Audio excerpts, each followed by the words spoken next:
Okay, so the measurements were by far the most annoying part, but I'm going to do my best to explain it. This is your entire wall.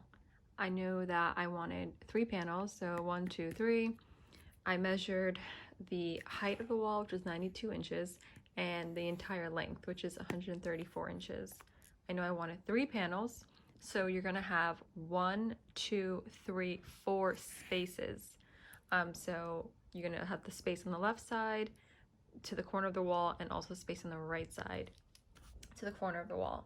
So I took my entire length, 134, decided that I wanted 3 32-inch panels. So 32 times 3 is 96 inches. So the 3 panels are going to take up 96 inches of the 134-inch total length. So 32 times 3 is 96. 134, the total length, minus 96, the 3 panels, is 38 inches. So the 38 inches is what we need to determine how much space to leave in between the panels and how much space on the left side and the right side of the wall. So I just divided that by 4 because there's going to be 4 spaces left to the wall, in between panel 1 and 2, in between panel 2 and 3, and then the right side of the wall to the corner.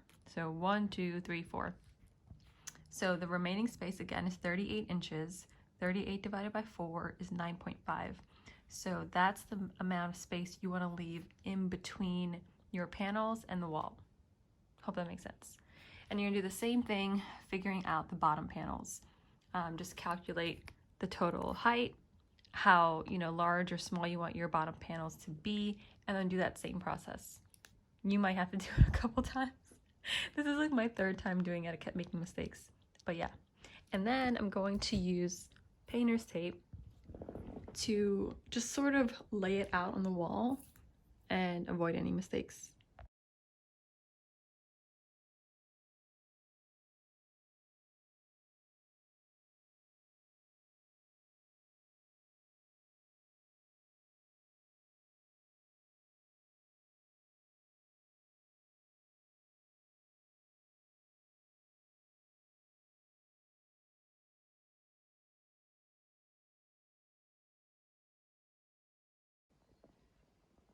So I'm really happy I used the painter's tape.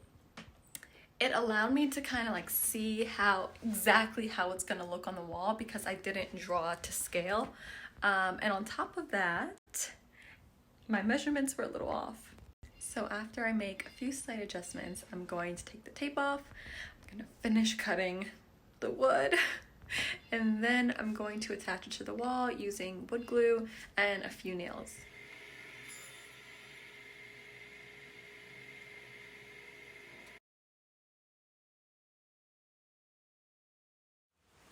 So now I'm pretty much taking all my pieces of wood and I'm cutting a 45-degree angle on them so that it can line up into a perfect square. Using this